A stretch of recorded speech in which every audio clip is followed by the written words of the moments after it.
Good morning, Rabbi.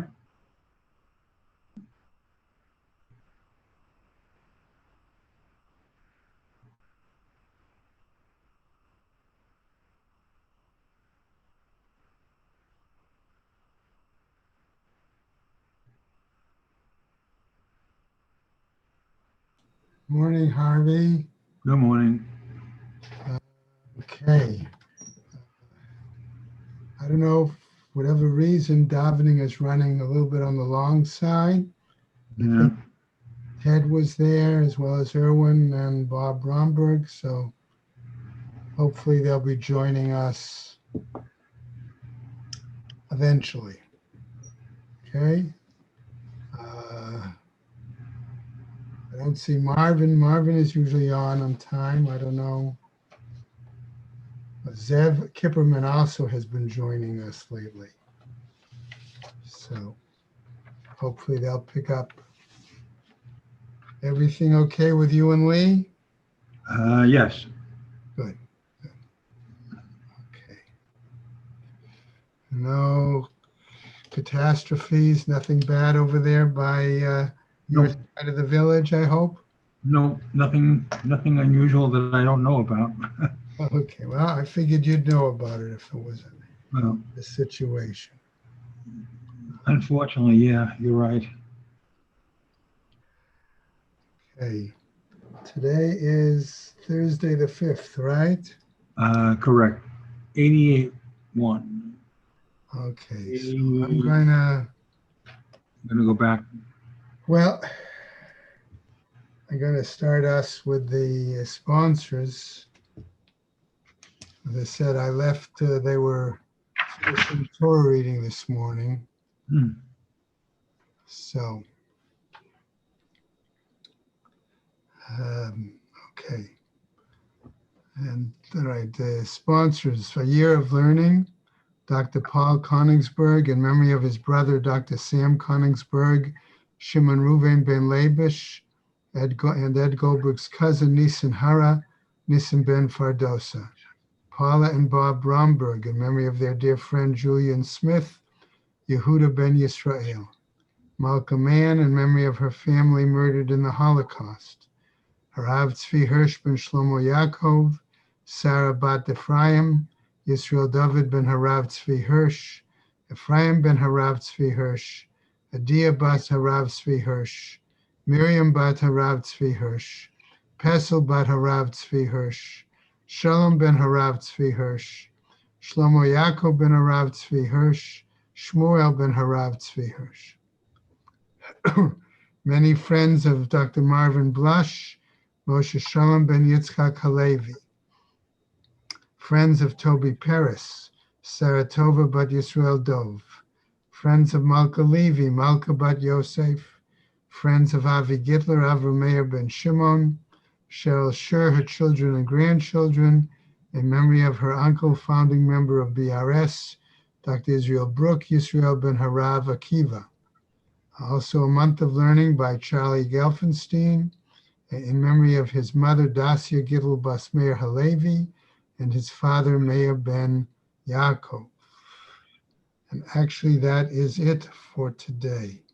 Hashem is having Aliyah, Crank Rafia, Velta Yeshir, Shem Ataliah, and the Chol B'nai Israel, a good Gaban Shtiar. Amen.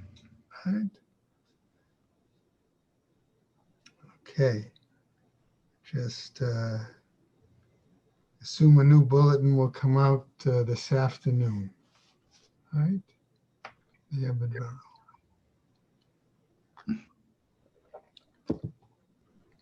okay.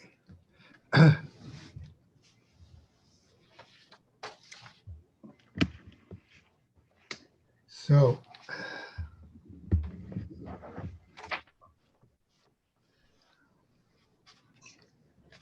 we're Pechet is the Amud for today, right? Yes. Okay.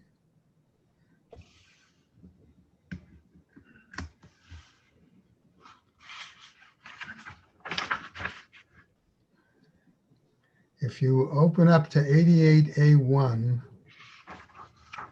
I assume you're using Art Scroll, Mhm. right? Yes. And if you look at the little diagram, at the picture at the very bottom, I don't know if you have the uh, edition for Daf Yomi, or you have a full edition, full page edition. Full page, I guess. With, Okay. Are everything. your pictures in color or still black and white? Well, let's see. Mine goes back and for 2 cycles ago, so or 3 cycles ago, so it's black and white. Oh, okay. So I didn't. A reason I ask is because if you look at that picture, okay, it's basically a representation of one of the items we're going to be talking about. Okay, but it looks like the one on the left is throwing something at the person in the picture on the right, correct? Yes, to the upper level, right. All right. It looks like he's throwing a pail. That's what it is. It's throwing a pail. Okay. All right. So this is their attempt to show if one balcony is higher than the other. Okay. And someone has made a partition below the hole in the balcony and is able to lower their pail directly. Okay. So all they would have is the necessity, let's say, of shilshul, of lowering. Okay. Whereas the fellow, okay, in the left side, okay, who needs to be able to get access to the water, and the only way he can do so is by using the same hole in the balcony and partition of the upper balcony. He has to throw it up first and then lower it. Okay? And so this is where we raise the point of whether the principle of ease of use, okay, is what gave the greater, let's say, control or greater flexibility to the person of the upper balcony, and therefore he would not be prohibited from lowering his pail on Shabbat. Okay, whereas the person in the lower balcony, okay, maybe it's not a question of ease of usage, but he would be prohibited. Okay, so I'm using that picture, as I said, as our sort of our point of review to pick up one of the aspects of the Gemara. Okay. Now, on Pechet Amud Aleph, we got just to quickly review, and then we'll hopefully see some of the other guys joining on, right? At least that's my hope. Okay. So the Gemara previously indicated that there were three rulings that Rabbi Hanania ben Akavia had made for the community of Tiberias. Okay, one was in regards to the use of drawing water on Shabbat. Okay, one was in regards to using excess produce for the purpose of warming. And the third was the use of bath towels on Shabbat. Okay. And that's sort of what the Gemara was finishing on Pei Zayin Amud Beis, and the top of Pei Chet Amud Aleph, okay, indicating that the people of Tiberia would get up early in the morning, not looking to get that produce while dew was still on it, okay, and therefore it was the reason he had permitted. Then we said the third example, umistafagin, right, umistafgin ba'elonit, okay, that the use of a bath towel, maihi, the Tanya is taught in the Braita, mistafegadam ba'alonatit, umanicha b'chalon. Okay, that a person, assuming that they were at the bathhouse, they could use a towel to dry themselves and then put it on the window of the bathhouse. Okay, veloyim serena la'oi la'ireen, and they should not hand that bath towel to the attendants of the bathhouse. Mepnei shechashudin al oto davar.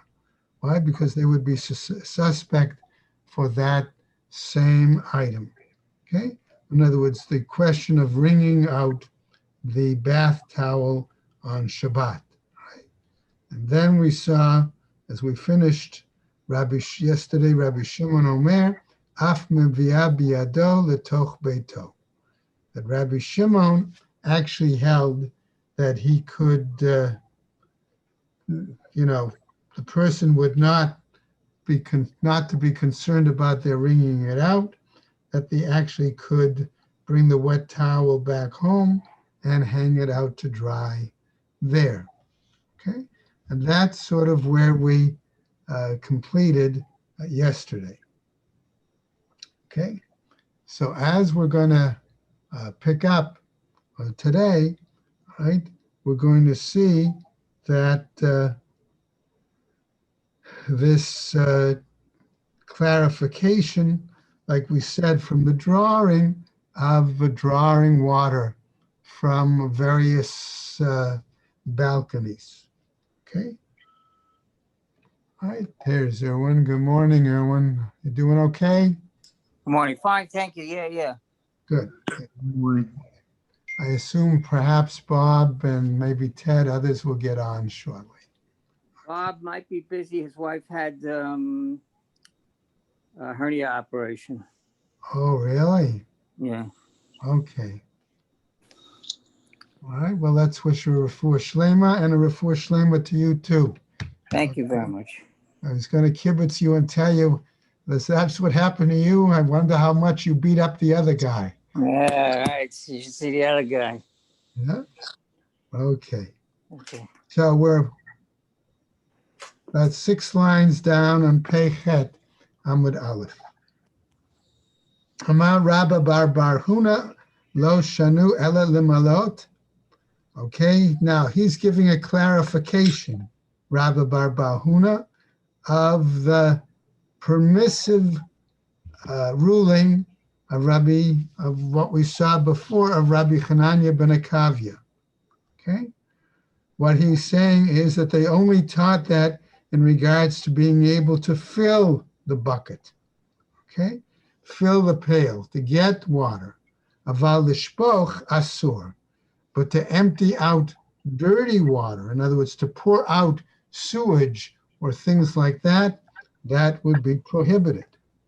However, the Gemara is going to see a challenge. Matkifla Rav Shizvi.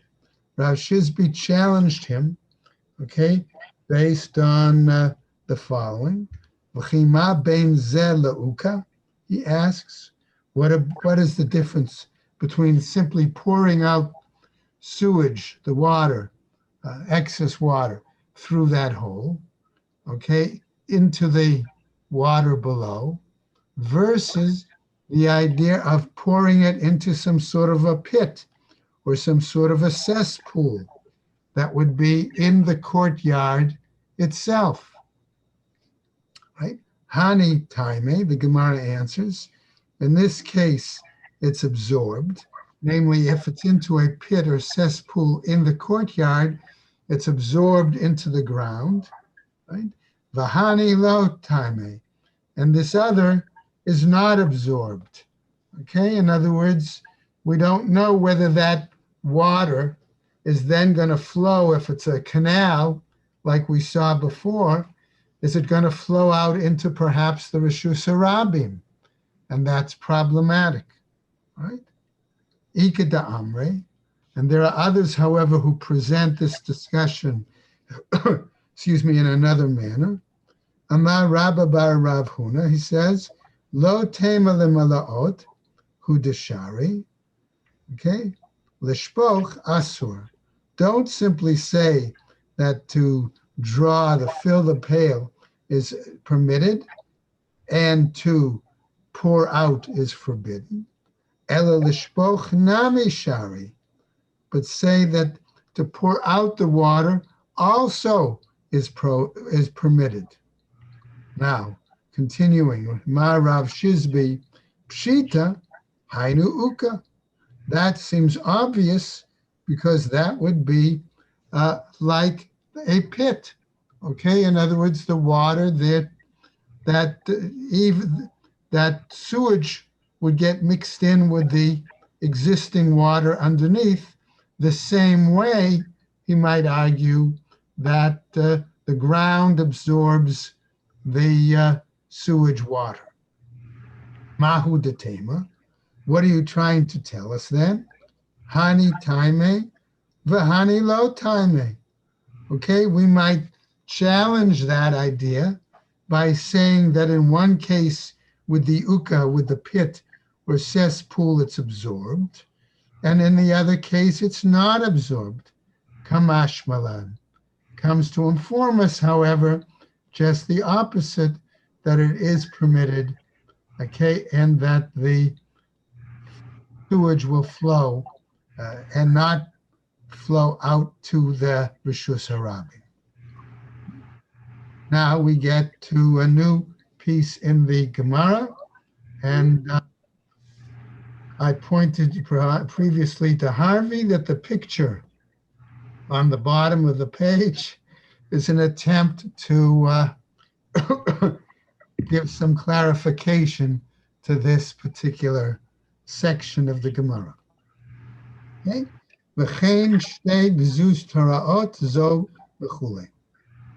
So we're now talking about two balconies, one that is situated above the other, not directly above, we said from before, but they're slightly distant. Okay? So what happens, says the Gemara. Amar Rav Huna, Amar Rav, says Rav Huna in the name of Rav, Lo Shanu Ela Bismucha. They only taught this when these two balconies were fairly close by to one another. Fleget Elyona Muteret. But if they are separated, then the one of the upper balcony is permitted on Shabbat to lower their pail to draw water. Rav Latame. And Rav is giving his ruling based on his own reasoning, right? The Amar Rav, as we go on, says Rav as follows: Ein adam oser al chavero derech avir. Okay, that the person cannot prohibit his neighbor from by means of airspace, because remember, the lower balcony person would have to throw his pail up in the air to get it onto the upper balcony and then through the hole if possible, okay? And that would be referring to airspace, and the Rav does not say that that is a prohibition. Amar Rabba, says Rabba Amar Rabbi Chia, says in the name of Rabbi Chia, V'Rav Yosef Amar Rabbi Yoshaya, and Rav Yosef says it in the name of Rabbi Yoshaya, Yesh Gezel b'Shabbat, V'Churba Machzir L'Ba'ali. His statement is that if you have property that is a churva, ruins, next to the person's residence, okay, and the issue is that they use it on Shabbat, use it during the week, what's the status of using that churva on Shabbat? And the implication is that's not permissible, right? And therefore that ruins actually remains the property of the original owner and not user friendly or usable for the neighboring person who could have been using it during the weekday. But the Gemara says to us, Hagufa Kasha, that this statement itself is problematic, is contradictory. Amrat yesh gezel b'Shabbat. Once you say that can be the principle of theft on Shabbat, Alma Kanya. Therefore, it means that one can acquire the property legally. V'churva machzir leba'alim. And then you say that the ruins return to the original owner. Alma lo Kanya. That implies that there is no acquisition of that ruined property. Hachi ka'amar. This is what it really means to tell us, okay? To try to deal with this, what would appear to be a contradictory statement. Yesh din gezel b'Shabbat. Okay, that we're saying, okay, that the law of theft does apply on Shabbat. Ketzad, how is that possible?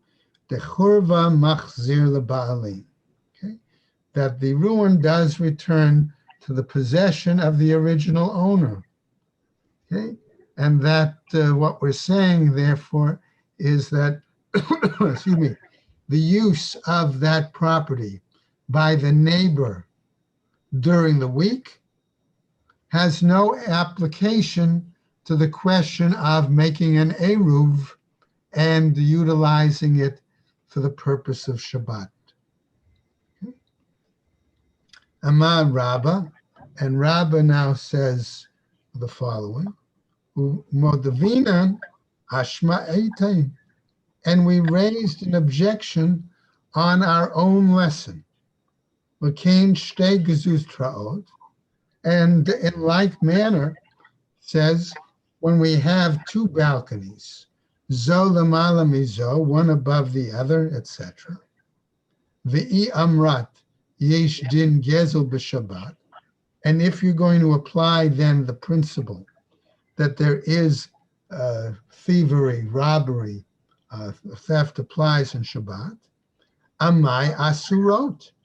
Why then do we say that in this case, why did we say that there's a prohibition on both residents of both balconies? Why is that the case? All right? Okay, particularly the upper balcony people are not being able to use it. Amar Rav Sheshet, says Rav Sheshet, what are we dealing with here? Kagon she'asu mechitza b'shutafut. No, what happened is that they made the partition. And remember how that picture was, that the partitions were underneath the hole on the bottom of 88A1. Okay, so that they both joined in making the partitions in cooperation. Okay, so since it was a partnership, since they contributed jointly to the construction, okay, they both really need to have a joint eruv, and that's why if they don't, that's why the person in the upper balcony is also prohibited from its use of lowering the pail, right? Ihachi, if that's the case, kiasu l'tachtona nami, says the Gemara. If that's the case, then if the person on the lower balcony had also made their own partitions, okay, right? Galui gale da'ate, da'ana bahadach lo nechali. Okay, isn't that enough of a proof to say that the persons of the lower balcony are showing their view, their perspective, that they don't want to be involved with the upper balcony, and therefore, having made their own partition, okay, could be the reason, therefore, that we say that they're not partners with the upper balcony, okay, and therefore don't require an eruv in that particular case. Okay, we get to our new Mishnah. We're still talking about the issue of drawing water on Shabbat. Okay, Chatzer shehi pechuta me'arba amot. Okay, we now have a situation with a courtyard that's less than 4 by 4 amos. Okay, ein shofchin betocha mayim b'Shabbat. We are not permitted to pour out the sewage water, okay, on Shabbat, ela im kain asula uka, unless they made a pit or a cesspool, okay, mechazeket satayim min hanekev ulamata. And the pit or cesspool has to be at least 2 seah deep from the edge going down. Bein mi bachutz, bein mi bifnim.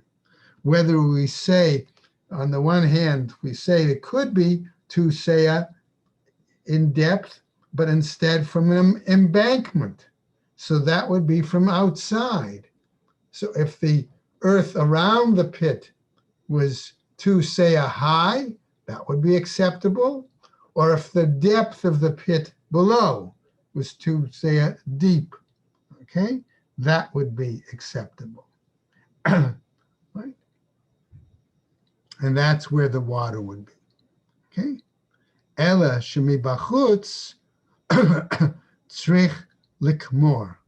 But if it was from above, okay, outside, right, then one has to cover it over. They have to have some sort of archway or covering. Okay?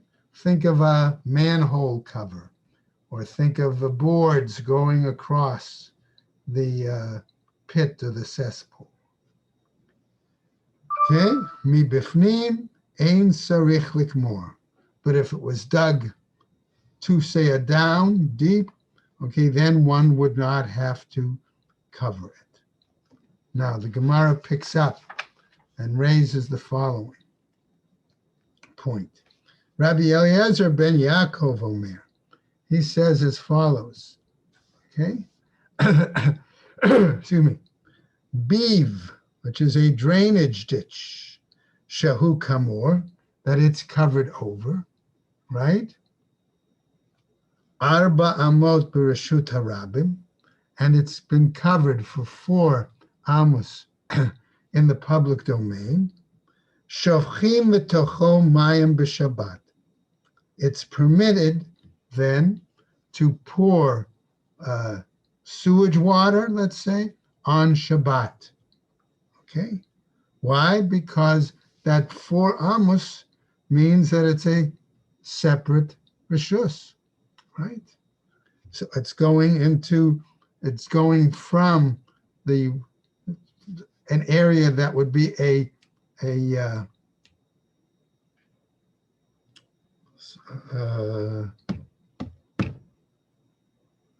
in-between area, okay?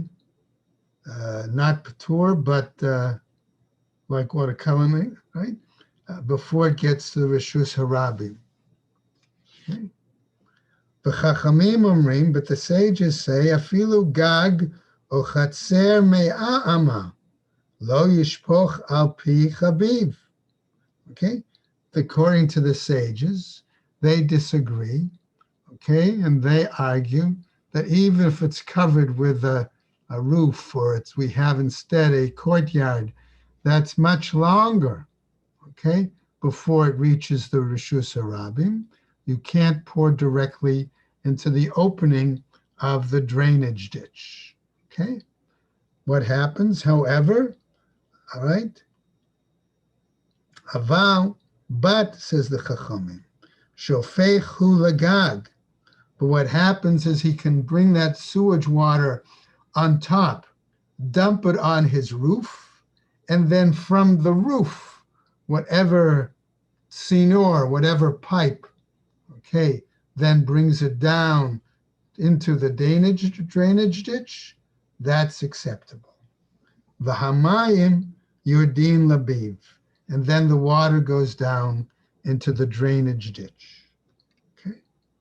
Now, the Mishnah, proceeds with the following: Hachatzer v'ha'achsadra mitztarfin la'arba amot. According to the Tana Kama, okay, not only the courtyard, but if there is a portico there, okay, they join together to make the 4 amos. Likewise, v'kein shtei diutaot. Also, if we have 2 upper stories, okay, one opposite the other, zo keneged zo, miktsatan asu ukka. If some of the residents of one of the upper stories made a pit or cesspool, umiktsatan lo asu ukka, and some of the others did not do so, et she'asu ukka mutarim. Those who made the pit or cesspool are permitted to pour sewage water there, et shelo asu ukka asurin. And those who did not are forbidden. Okay. Now the Gemara wants to know, Ma'itama, what's the reason? Okay. Okay, that Tanakama said that one can pour out sewage water in a courtyard of Dalit Amos, even if there's no uka, no cesspool or pit there. Amar Rava, says Rava, mipnei she'adam asui lehistapek sa'atayim mayim b'chol yom.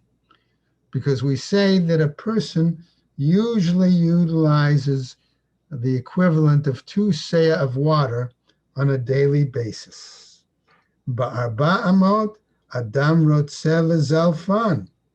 Okay, and we also say, okay, that if the area is 4 amos, the chatzir is 4 amos, it's very common for people to sprinkle water to keep the dust down in that area.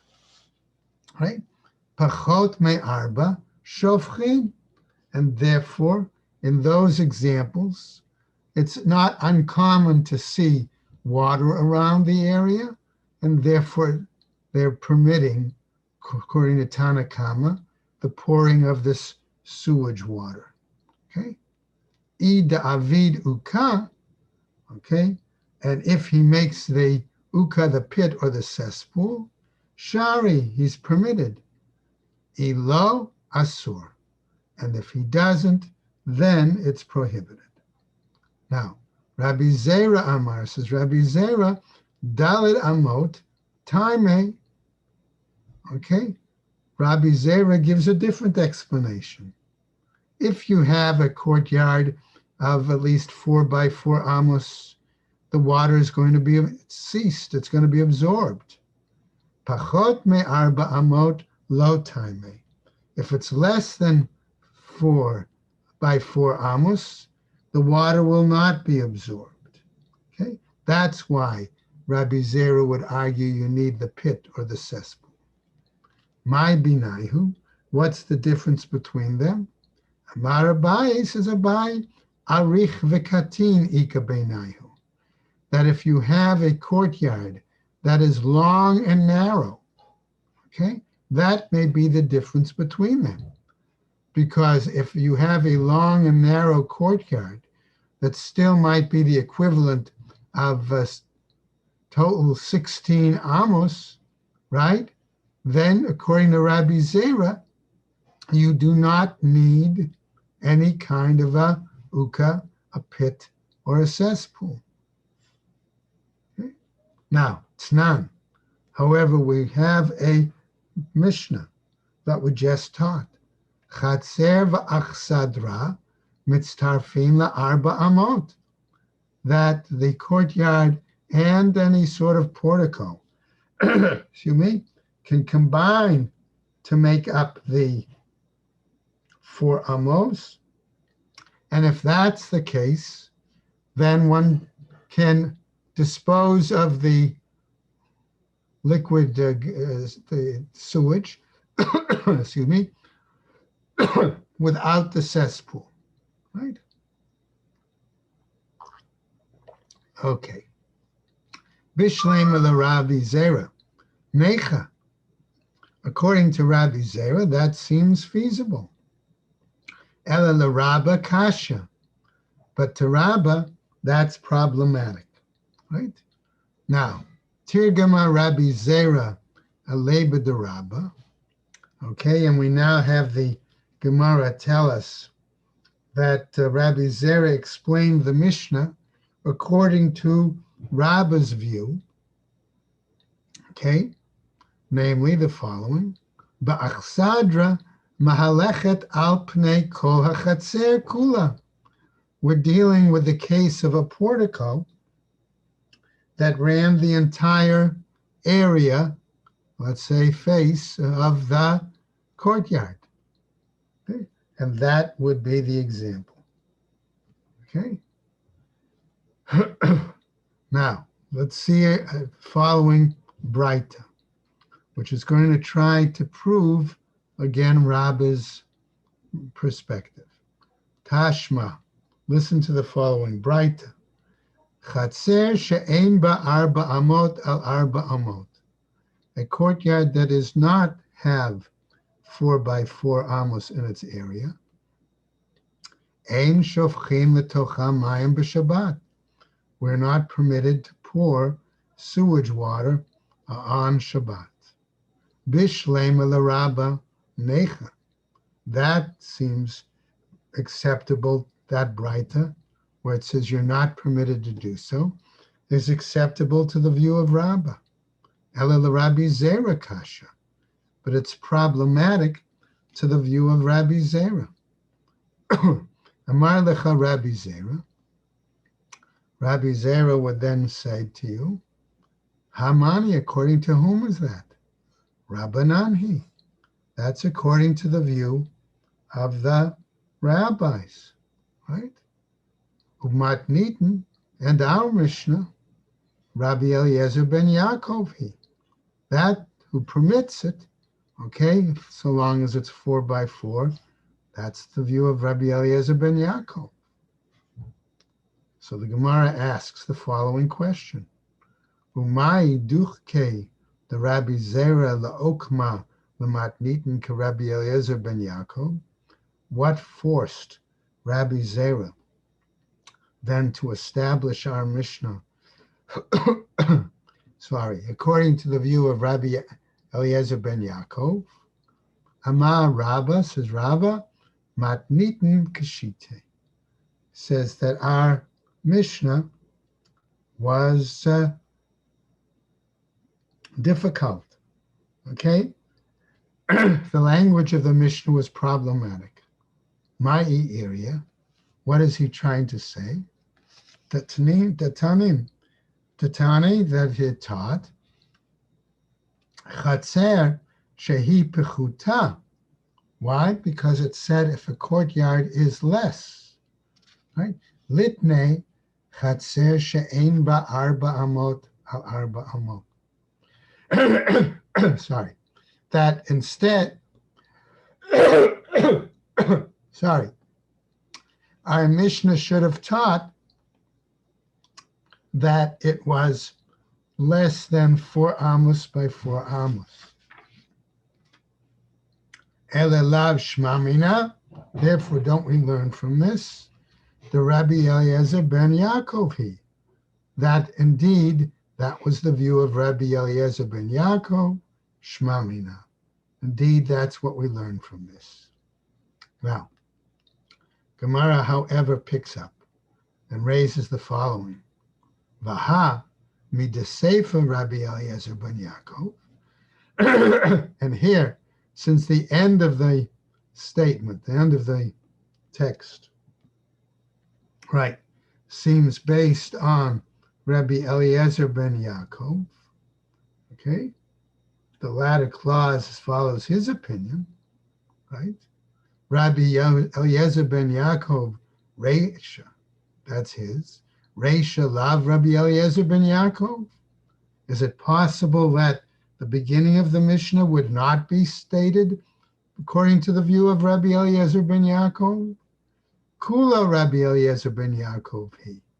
No, the entire Mishnah actually is from Rabbi Eliezer ben Yaakov. B'chasuri michsara v'hachi katani. And something is missing. And this is how we have to state it, right?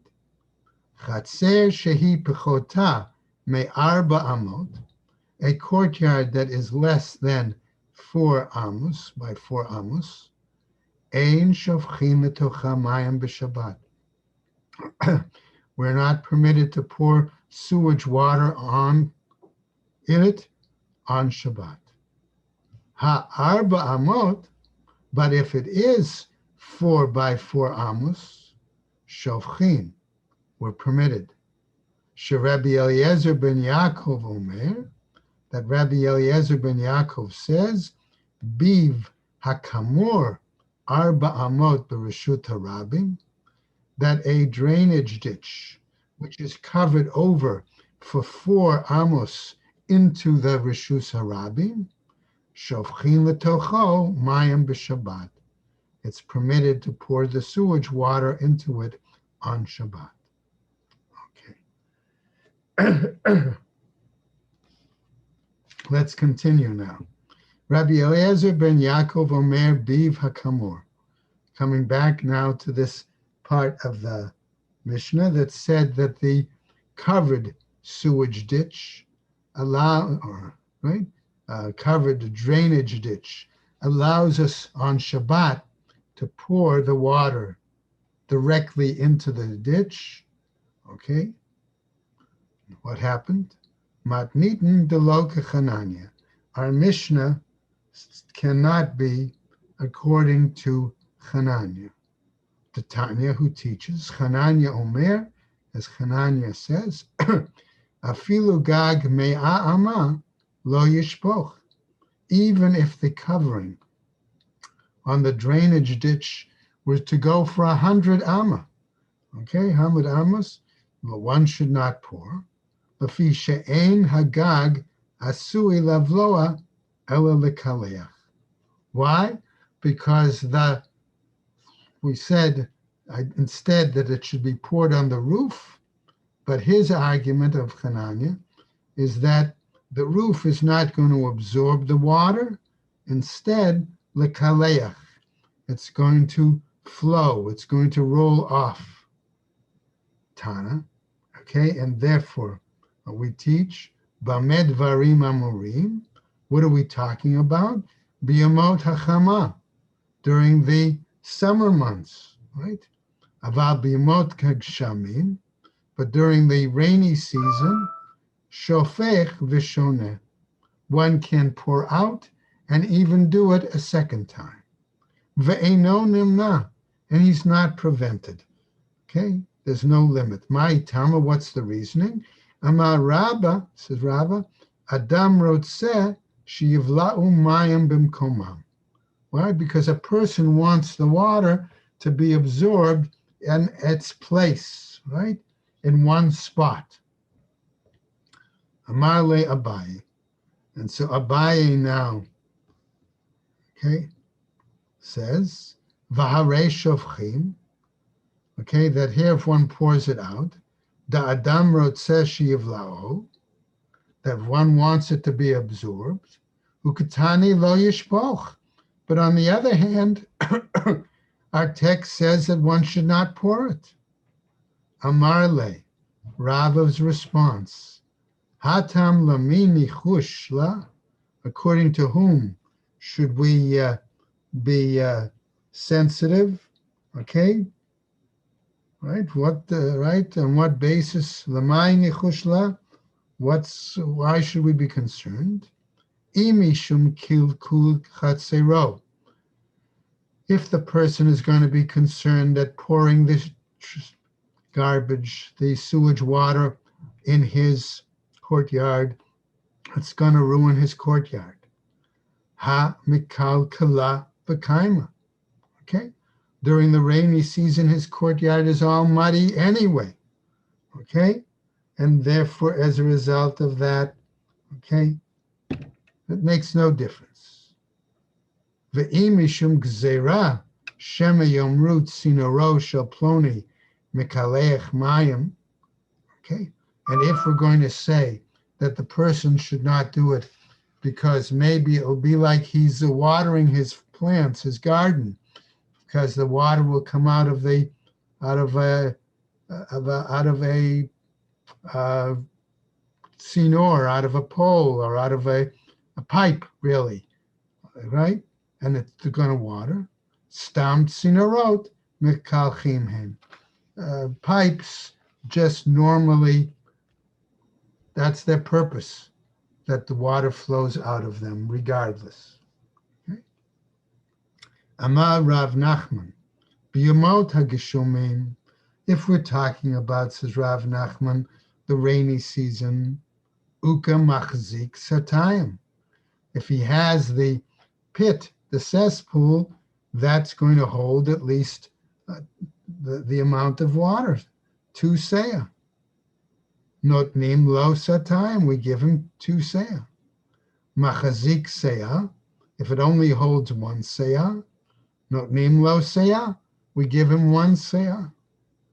B'yamot hachama, on the other hand, during the summer days, right?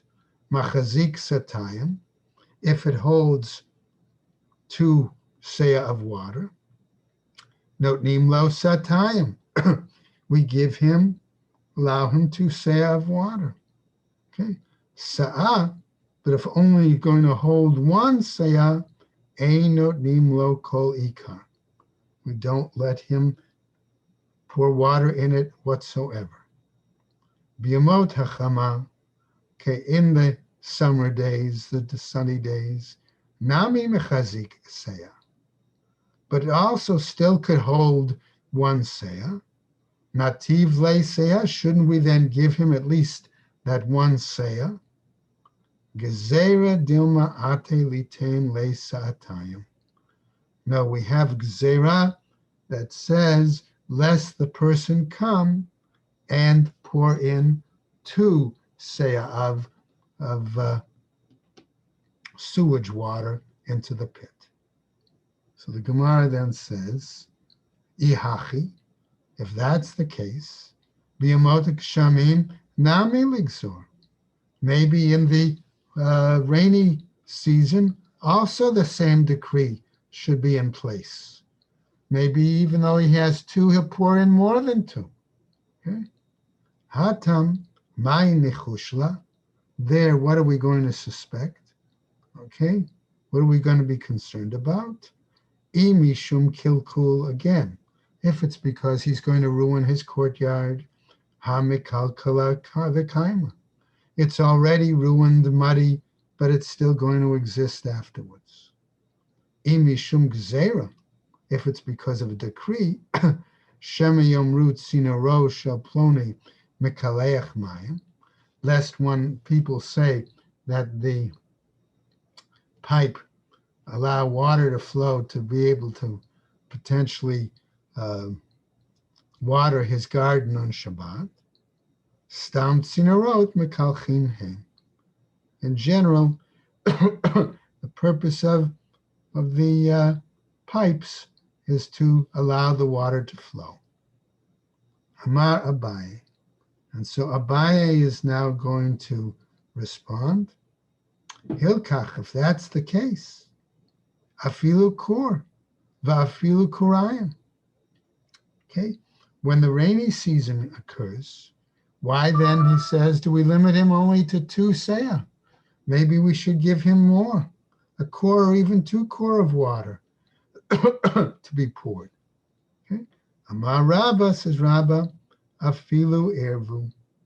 Okay. Now, says Rabba, we're coming back to, okay, he doesn't give an answer, but he says just another piece, terms of the Mishnah. V'chein, I'm sorry. Right. V'chein shtei diutaot zo keneged zo, or two upper stories opposite one another. Amar Rava afilu irvu. He says there, even if they joined with an eruv together. Amar le Abai. So Abai challenges him again. My tama, what's the reasoning? Ilema mashum nafisha damya, damaya. Okay, if we say that it's going to be a additional water, v'hatanya achat li uka, v'achat li yistera, brecha v'ariva, afal pi shenitmalu mayim me'erev Shabbat, shofchim letochan mayim b'Shabbat. Okay, what are we saying here? Okay, Abai, of course, is challenging him. Okay, why then say that one of the upper story residents has to make, okay, a cesspool, a pit? Okay, right? What's the reason for that? Right, and what difference does it make if it's a balcony? Okay, in this case, brecha va'areva. Okay, right? If it's we say the point, if there's too much water, don't we have a text that tells us the following? Ve'achat li gistera. If I have some sort of a pit, all right? Brecha. If I have some sort of a pool, okay? Va'areva. If I have some sort of a basin, okay, or something like that. Afal pi shenit mal'u mayim ma'arev me'erev Shabbat, even though it's been filled with water on the eve of Shabbat, shofchim letochan mayim b'Shabbat. It's still permissible to pour more water into it on Shabbat. Okay? Ela I itmar hachi itmar. But if it was said, this is what was said. Amar Rabba, and we'll just go over a little bit. Lo shanu ela shelo irvu. They only taught this Mishnah in a situation where they did not join in an eruv, okay, together to make the pit or the cesspool. Aval irvu mutarin. But if they did join together, they're permitted to pour the water into the chatzer. Then finishing up, Amar Rav Ashi, says Rav Ashi, Gezerah dilma ate la'afuke mima'ane debatim lahatam. Rav Ashi says, no, it's prohibited that the rabbis made a decree lest the people actually carry out vessels, utensils from their house to then pour and do so on Shabbat. And that would be a violation, okay, particularly if they did not join in a courtyard, right, in an eruv chatzeros. And we finish Hadranalach Ketzad Mishtatfin, and tomorrow we'll pick up on Kol Hagagot. Okay, everybody take care and stay well, everybody.